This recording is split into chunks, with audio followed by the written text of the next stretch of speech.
Hazırda dayandığım yol ayrıcı svetoforla nizamlandığı üçün nizamlanan yol ayrıcı adlanır. Deməli, burada olan piyada keçidi də nizamlanan piyada keçidi sayılır. Bəzən piyadalar belə yol ayrıcılarında piyada keçidinin olduğunu görüb, svetoforun onlar üçün qadağan edici siqnalına məhəl qoymayaraq yolun hərəkət hissəsinə çıxırlar.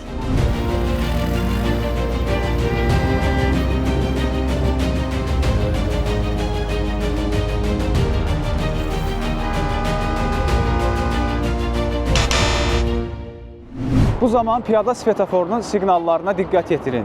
Əgər piyada svetoforunda yaşıl işıq yanarsa, piyadaların hərəkətinə icazə verir. Qırmızı işıq yandıqda isə piyadaların hərəkətini qadağan edir.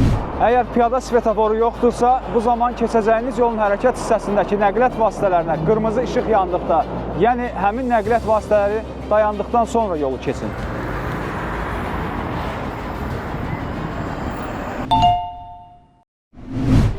Bu zaman yol ayrıcında sağa və ya sola dönən nəqliyyat vasitələri dönəcəyi yolun hərəkət hissəsində olan piyadalara yol verməlidir. Dönəcəyi yol dedikdə yol ayrıcından sonra sürücünün hərəkətini davam etdirdiyi yol nəzərdə tutulur. Unutmayın, yollarda həyat və sağlamlığınızın təhlükəsizliyi öz əlinizdədir.